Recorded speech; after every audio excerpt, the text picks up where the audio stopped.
the mode characteristics of Reflex Klystron oscillator experiment. So for doing that, first we have to turn on the Klystron power supply and ensure that the meter select is in repeller voltage, the modulation in AM, and beam voltage in the minimum position, and remaining all knobs in the maximum position, including the repeller voltage. So after doing that, initially the HT keep it in off position and connect the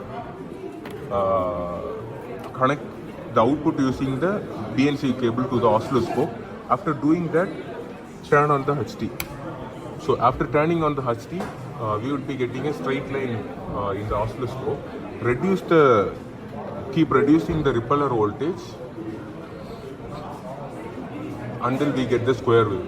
So before getting the square wave, the starting point of the square wave, measure the repeller voltage, then the output voltage is 0 because we are getting a straight line. This is the starting of the square wave.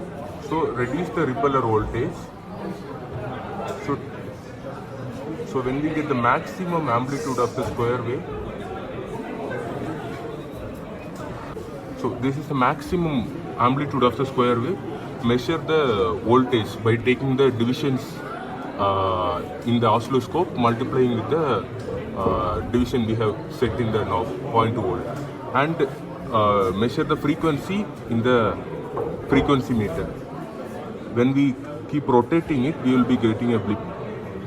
So measure that frequency in the frequency meter and take a note of it. So first, initially we are getting 0, the starting point from the model graph. The starting point, we will be getting 0, the highest frequency.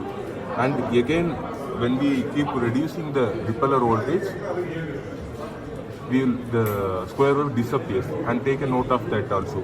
So this is 0 volt, and take a note of the repeller voltage, and the frequency will be same. So this is mode 0. So again, after doing this, again when we are reducing the repeller voltage,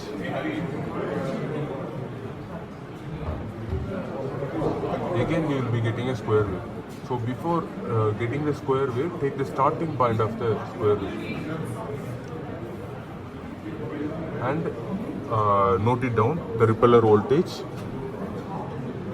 And again, while reducing it, we will be getting the maximum, and continue doing the same as we did for the mode 0. So we will be getting 3 modes, the mode 0, mode 1 and mode 2. So when we are continuously reducing the repeller voltage, we will be getting 3, the frequency will be increasing, decreasing, decreasing and increasing, decreasing. So this is the mode characteristics of the Reflex Klystron oscillator. Thank you.